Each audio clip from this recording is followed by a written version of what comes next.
مجيد، يسعد صباحكم مستمعي ومتابعينا الكرام بفقرتنا الطبية من برنامج عطر الصباح. اليوم رح نتحدث عن مرض أو داء وهو داء اللاشمانيا. طبعا قبل أيام متابعينا الكرام أعلن المستوصف الصحي في الهلالية في قام الشلوع عن استقباله لعدد من حالات الإصابة باللاشمانيا أو ما يعرف بحبة حلب، بالتزامن مع الإعلان عن توفر أو إعداد جيل موضعي لعلاج هذا أو لعلاج الآثار الناجمة عن اللاشمانيا على الجلد.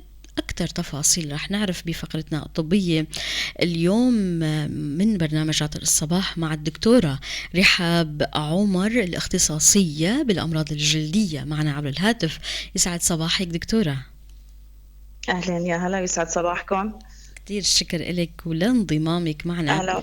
أهلا وسهلا فيكم للحديث حول هذا الداء وحول الحالات التي رصدتموها في المركز. بداية، ما هو داء اللاشمانيا الجلدي؟ ما أسبابه؟ عن ماذا ينتج هذا المرض؟ تمام. بالبداية بدنا نحكي أول شيء عن داء الليشمانيا الجلدي. داء الليشمانيا هو مرض جلدي ناتج عن طفيلي. هذا الطفيلي هو وحيد الخلية من جنس الليشمانيا. طبعا هذا الطفيلي ينتقل عن طريق لدغ أنثى ذباب الرمل. أنثى ذباب الرمل عن طريق اللدغ ينقل الطفيلي من الحيوان المصاب. طبعا هو أول شيء يكون عم يلدغ حيوان، هذا الحيوان يكون مصاب بالليشمانيا، فينقل الطفيلي من الحيوان المصاب إلى الإنسان. إلى الإنسان. طبعا هذا الطفيلي يتكاثر بالجلد. نلاحظ انه بعد فترة، بعد اسبوعين او 3 او ممكن احيانا 3 اشهر، هاي نسميها نحن فترة الحضانة، نلاحظ انه يكون في نتوء جلدي او بثرة جلدية او حطاطة جلدية صغيرة تتطور مع الأسابيع أو الأشهر، تشكلنا بالنهاية تقرح جلدي. هذا التقرح الجلدي يحتوي على أعداد كبيرة من الطفيلي. أعداد كبيرة ومتنوعة من الطفيليات. أيوة. دكتورة، أشرت لبعض النقاط أن هذا أو كيف يتم إصابة الإنسان بهذا المرض من خلال نقل أنثى ذبابة الرمل لهذا الطفيلي من حيوان مصاب إلى إنسان، ولكن هناك حالات قد يتم أو ينقل هذا المرض من خلال إنسان مصاب أيضا لإنسان مصاب. يعني صح. نحن هلا نحكي عن السبب الأساسي هو يكون من حيوان مصاب لإنسان، بس في حالات ممكن أن يتم اللدغ، يعني مثلا النقل من إنسان مصاب لإنسان سليم، كحالات نقل الدم، ممكن عن طريق أو إما لدغ مباشر، أو حالات نقل دم ملوث، أو أحيانا ممكن أسباب كثيرة تانية تلعب دور. مثلا نقل الطفيلي من الأم للجنين، حتى بهالحالات كمان أثناء الولادة احنا عم نشوف. أيوة. أو مثلا أسباب تانية إنه نقص المناعة بالجسم كمان سبب أساسي لاكتساب المرض. دكتورة، كيف يمكن أو كيف تصنف أنواع الإصابة باللاشمانيا؟ وأشرت أن هناك العديد أو الكثير من أنواع الطفيليات المسببة للمرض، ووفقا لهذا الأمر سيكون هناك تصنيفات. مزبوط. نحن هلا الطفيلي له انواع. طبعا الاصابه بداء الليشمانيا حسب نوع الطفيلي اللي يسبب الاصابه. في عنا مثلا اصابه جلديه، داء الليشمانيا الجلدي، أو في عنا كمان داء الليشمانيا الجلدي المخاطي. داء الليشمانيا الجلدي المخاطي هو يصيب الأغشية المخاطية، مثلا الفم، الأنف، الأغشية المخاطية، الحنجرة، سقف الحنك. في عنا كمان داء الليشمانيا الحشوي، هذا يصيب الأعضاء الداخلية خاصة الكبد والطحال.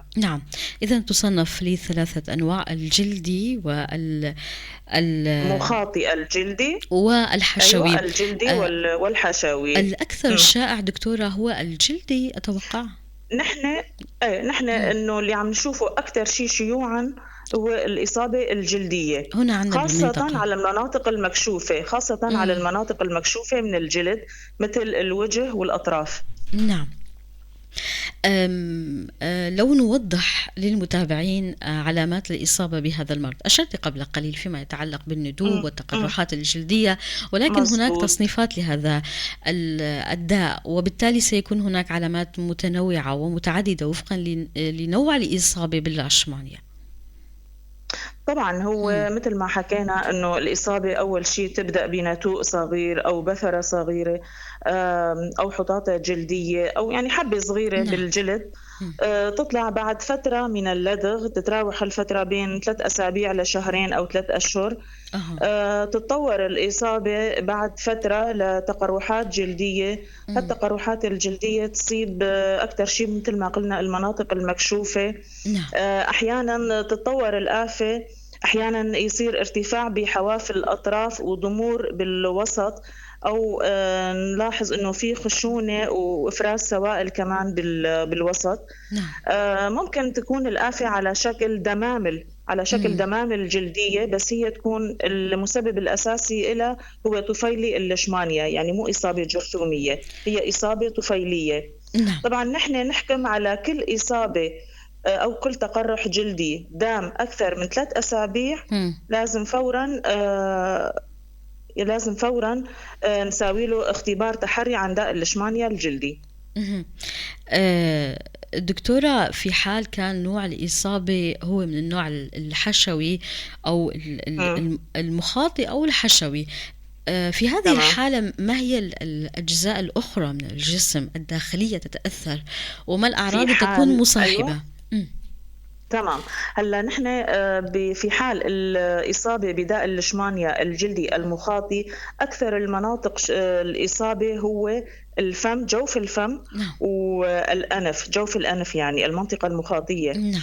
آآ ممكن نلاحظ يصير في تآكل بالنسيج، مم. النسيج المخاطي، نعم. تآكلات، تشوهات جلدية. طبعًا الإصابة كمان مانا سهلة، إصابة تعتبر خطيرة نوعًا ما، نعم. وتساوي تشوهات بالأغشية المخاطية. نعم. بالإصابة الحشوية أكثر الأعضاء إصابةً هي الكبد والطحال.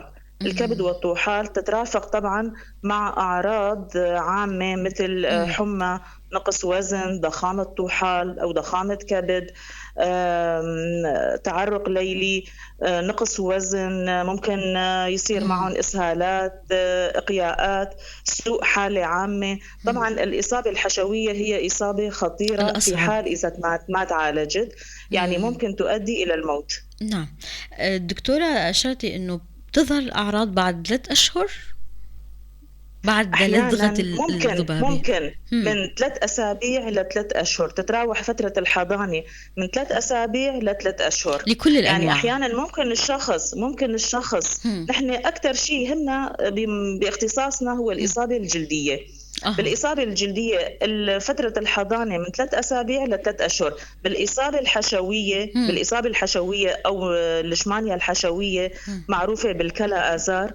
نعم. هاي فترة الحضانة تتراوح من عدة أشهر وأحيانًا أها. لعدة سنوات، يعني ممكن بعد 3 سنين تظهر إمم. الأعراض من العدوى. ولكن في هذه الحالة سيكون هناك تداعيات صحية كتيرة على أكيد، الشخص، إذا أكيد، كان أكيد، خاصةً لأنه إذا كان أساسًا مريض وعنده مشاكل بالكلية أو بالطحال أو طبعًا، مشاكل طبعًا أخرى.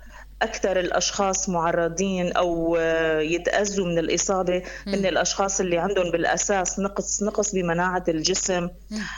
الأشخاص اللي عم ياخدوا أدوية مثبّطات المناعة، مثل الأشخاص اللي بالأساس عندهم سرطانات أو أمراض مثبّطة للمناعة. نعم.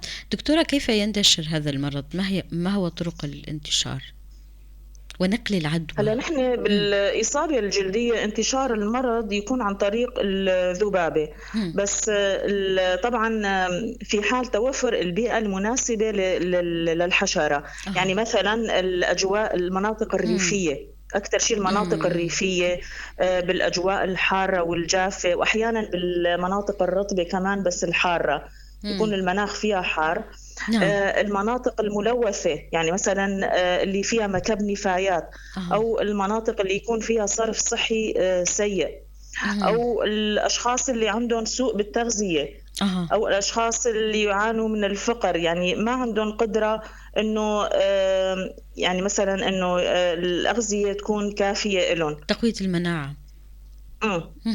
إذن مزبوط، يعني نقص المناعة هو سبب أساسي لانتشار المرض. دكتورة، النقاط اللي أشرتي إلها بتندرج، يمكن فينا ندرجها ضمن عوامل خطر بتساهم في زيادة انتشار المرض فيما يتعلق بالبيئة الصحية. مزبوط. غير البيئة غير الصحية، تراكم النفايات أو تراكم أو وجود مستنقعات. هذه البيئات توفر البيئة لتكاثر هذه الذبابة، وبالتالي نقل المرض مصبوط. وزيادة انتشار المرض. وهنا يجب التنويه لأهمية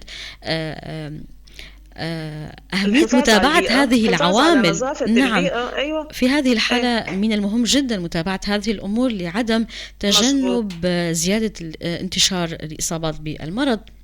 طبعا كمان في نقطة حابة أذكرها، إنه ضروري رش المبيدات الحشرية كل فترة وفترة، رش المبيدات الحشرية للقضاء على الذبابة. نعم، وخاصة أنه في عنا حالات، يعني صار في عنا حالات، فبالتالي رح يكون في تزايد إذا ما كان في خطوات لتجنب للحد من هذه الزيادة التي لا زالت محدودة. دكتورة، يعني لا زالت نحن في منطقتنا إذا بنحكي عن عدد محدد صغير من الحالات بقى مشروف، فبالتالي لم يتحول لمسألة وباء. لا، لسه ما وصل لدرجة الوباء، بس في حالات إصابة لا يستهان بها. يعني طبعا. إنه نلاحظ إنه مثلا ممكن نحن كل يومين وثلاثة تجينا حالة ليشمانيا.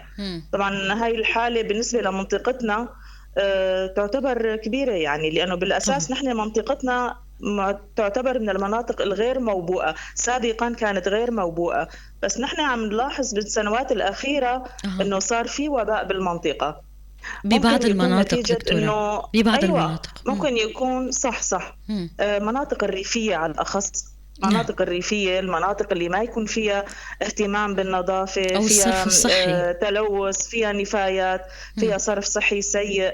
هاي المناطق طبعا معرضة أكثر لوجود الذبابة. أو ممكن كمان يكون في إهمال طبي، يعني إذا كان في مناطق ما فيها إهمال، يعني فيها عدم متابعة طبية. الطبي صح، الإهمال الطبي.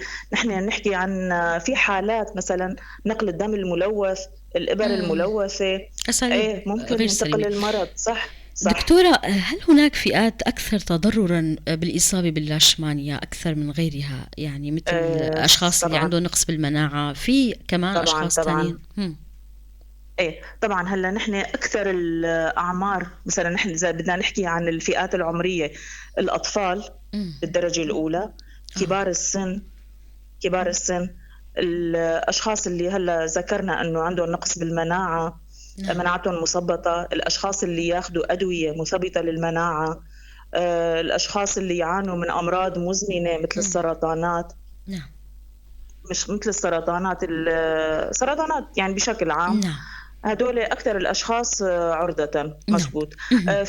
نحن هلا في كمان أمراض اللي تساوي أمراض نقص المناعة، مثل هلا في عنا فيروس نقص المناعة المكتسب أو المعروف بالإيدز. الأشخاص اللي يعانوا من هدول الفيروسات كمان طبعا لم يتم اكتشاف أي حالة. دكتورة، لم يتم اكتشاف أي حالة بالإيدز عنا. نحن عنا ما اكتشفنا بس هو من الحالات اللي مثلا ممكن ينتقل عندهم المرض بسهولة. تماما. لو نطلع المتابعين دكتورة على طرق التشخيص للحالات وما الاستطبابات. هلا نحن نعتمد بالتشخيص بالدرجة الأولى على الوصف السريري للآفة. يعني مثلا اجانا شخص عنده إصابة جلدية أو حطاطة أو دملة، على مو بمعنى دملة جرثومية، إصابة على شكل دملة، صار لها تقريبا، يحكي لنا المريض إنه صار لها شهر أو شهرين، غير مؤلمة على الأغلب، غير حاكة على الأغلب. هلا في إصابات ممكن نشوف إصابات كمان مؤلمة وحاكة بس بدرجة بسيطة، لأنه الليشمانيا الجلدية على الأغلب مانا مؤلمة ومانا حاكة. فنحن على الوصف السريري بالدرجة الأولى. بس نحن مشان نتأكد من الفحص نطلب لهم اختبار تحري عن الليشمانيا الجلدية، يعني مسحة من الآفة تفحص مجهريا لاكتشاف الطفيلي. في حالات تكون الإصابة الفحص السريري موجه نحو الليشمانيا بس مجهريا ما عم نشوف الطفيلي لسبب من الأسباب، ما عم نشوف الطفيلي. بهيك حالات ممكن نلجأ لزرع العينة، زرع الطفيلي في أوساط خاصة. في حال إذا كانت الإصابة الليشمانيا رح يتكاثر الطفيلي بالوسط المناسب لنموه، فبهيك حالات كمان ممكن نتأكد من التشخيص. بس نحن مثل ما قلت لك بمنطقتنا، نحكي بمنطقتنا نعتمد بالدرجة الأولى على الفحص السريري والدرجة الثانية على الاختبار المجهري. أحيانا يكون الفحص السريري لحاله كافي إنه نشخص المرض، لأنه في كتير حالات أحيانا عم نشوف إنه بالتحليل المخبري تطلع النتيجة سلبية نيجاتيف. بس بتكون الإصابة فعلا ليشمانيا، لأنه مذكور نحن عنا بالجلدية إنه سلبية التحليل المخبري لا ينفي الإصابة، يعني ممكن ما نشوف طفيلي بس تكون الإصابة ليشمانيا. هذا بسبب صغر الطفيلي دكتورة؟ نعم، بسبب صغر الطفيلي، حجم الطفيلي.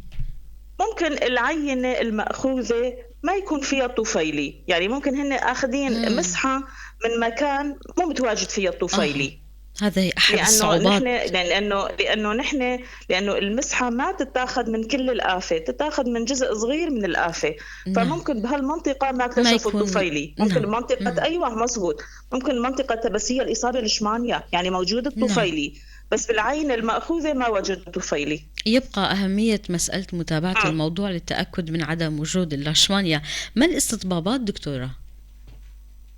استطبابات شو بس لو سمحتي؟ الأدوية التي يتم إعطاؤها لهم، كيف يتم العلاج؟ هلا نحن بالإصابة الجلدية ضروري نعطي علاج لداء الليشمانيا. العلاج طبعا لأنه في حال إذا هو العلاج يشفى تلقائيا بس بعد سنة أو سنتين، يعني ممكن يستغرق الوقت 24 شهر. إذا كان جلدي دكتورة إذا كان جلدي يصير شفاء عفوي. كل الحالات ممكن على الأغلب يصير شفاء عفوي، بس المشكلة إنه عم يترك ندبات أو تشوهات جلدية. فنحن بهيك حالات لا، نفضل إنه نعطي علاج مشان ما يترك ندبات. العلاج إما إنه يكون على الأغلب يكون موضعي، يكون موضعي، إما جيل برومومايسين أو إبر موضعية اسمها جلوكانتين، أو نحن نصنفها مركبات الأنتيموان الخماسية أو جلوكانات الصوديوم. هاي تعطى عن طريق الحقن الموضعي في حال إذا كانت الآفة وحيدة أو عدد قليل من الآفات. أما في حال إذا كانت الآفات كثيرة، يعني مثلا منتشرة بالأطراف بالوجه، نحن بهالحالة نفضل الحقن العضلي. دكتورة، نتحدث عنكم في المستوصف الصحي في الهلالية. تم الإعلان عن إعداد أو توفر جيل موضعي للمرض. تطلعينا أكثر. مزبوط. ما هو هذا الجيل؟ كيف تم تأمينه أو التأكد من فعاليته؟ تمام، نحن من فترة اجانا مندوب لمنظمة منظمة ألمانية، هي جاب لنا الدواء. طبعا الدواء مجاني للمستوصف، عبارة عن جيل اسمه برومومايسين. هذا الجيل يطبق للمرضى موضعيا على الآفة، ما في ألم أبدا، مو مثل الحقن الموضعي أو الحقن العضلي. طبعا الحقن يكون مؤلم، أما الجيل أبدا ما هو مؤلم، يطبق موضعيا مرتين يوميا صباحا ومساء لمدة أسبوع. طبعا نحن نعطي للمرضى كمية تكفيهم لأسبوع، يراجعونا بعد أسبوع. في حال نحن نراقب قطر الإصابة، في حال إذا نلاحظ أنه عم تصغر فنرجع نعطيهم جرعة ثانية من الدواء لحتى تختفي الإصابة نهائيا. طبعا نحن لسه هلا بقيد التجربة، يعني لسه جديد مبلشين بإعطاء الدواء. وكيف عم بس هو بتشوفوا الدواء النتائج؟ عبارة عن جل موضعي. والله بصراحة في مم. حالات عم تستجيب، في حالات نلاحظ إنه قطر الإصابة عم يصغر، يعني إجونا مم. بعد أسبوع كان في تحسن. نعم. ما عدد الحالات دكتورة التي بصراحة رصدت عدد لحد الآن؟ الحالات بصراحة باعتبار إنه نحن جديد بلشنا مم. بتطبيق الدواء، هلا مم. عدد الحالات بالبداية قليل بحكم إنه نحن بالأساس بالأول ما كان في عنا علاج للإشمانيا، نعم. فما كان عم تجينا حالات، كانوا عم يروحوا لمراكز ثانية مم. تقدم لهم العلاج المجاني. أما نحن بمستوصفنا هاي يعني تقريبا من شهر نعم. بلشنا باستقبال الحالات. نعم. يعني أتوقع إنه عدد الحالات رح يزيد باعتبار إنه لسه نحن بالبداية مم. ولسه الدواء يعتبر تجريبي. نعم.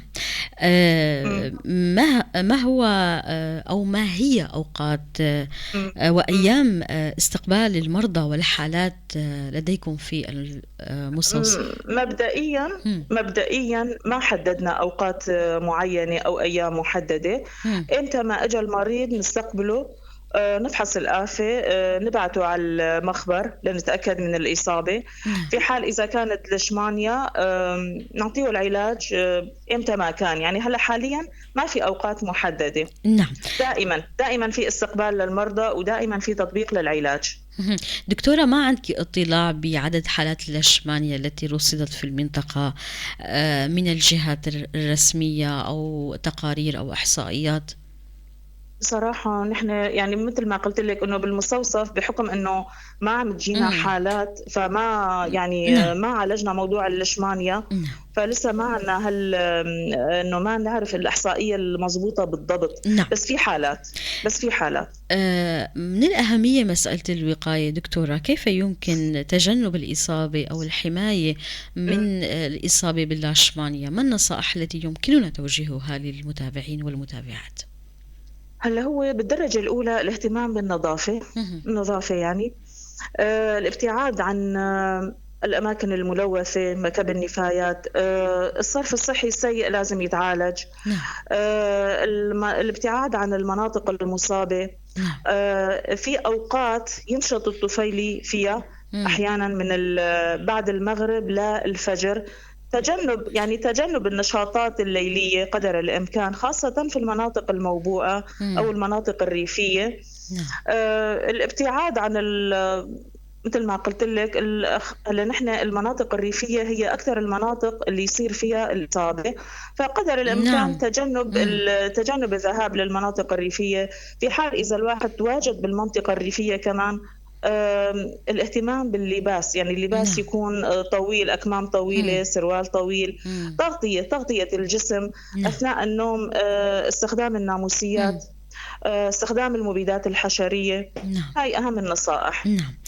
بشكل عام دكتورة، كيف تقيمين الواقع الصحي عنا في المنطقة من حيث الخدمات العلاجية المتوفرة والمتاحة لعلاج هذا المرض ورصده؟ بصراحة في خدمات يعني في خدمات صحية نعم. خاصةً لمرض الليشمانيا، يعني دائمًا يعني بأي مركز في مم. مراكز محددة هون عنا خاصةً بالقامشلي، في مراكز محددة دائمًا يكون فيها علاج لداء الليشمانيا، مم. يعني إمتى ما راح المريض يتلقى العلاج المجاني. نعم. لأ بخصوص الليشمانيا العلاج متوفر، في دك... علاج. نعم. دكتورة، تداعيات هذا المرض وخاصة إذا كان حشوي ولم يتم إمم. متابعة الحالة من قبل الشخص، إلى أي درجة تصل طبعًا المخاطر؟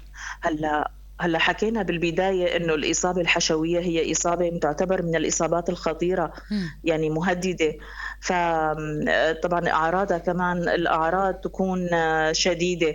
يعني حمى، نقص وزن، ضخامة كبد، ضخامة طحال، سوء حالة عامة، نعم. ترفع حروري، مم. هاي الأعراض تكون شديدة في أغلب الأوقات. طبعًا في حال إذا ما تعالجت الإصابة الحشوية مم. ممكن الإصابة تؤدي إلى الموت، يعني في يا حالات سبحان إذا ما الله. تعالجت خاصةً مم. الغالبية الحالات تكون مهددة للحياة وتؤدي للموت. نعم. كل السلامة لكل المرضى، والله يبعد المرض عن الجميع يا ربي. ختام آمين. لقائنا دكتورة رحاب، إذا بتحبي تضيفي أي شيء أو نقطة أنا ما سألت تفضلي.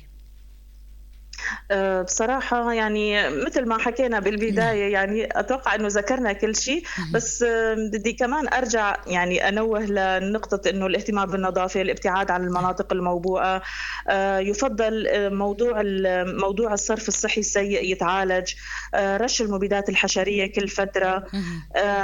الاهتمام نظافة البيئة، نظافة البيئة هاي الدرجة شي كتير الأولى. ضروري لتجنب المرض. كتير شكر لك الدكتورة رحاب عمر، الاختصاصية بالأمراض الجلدية، كنتي معنا عبر الهاتف.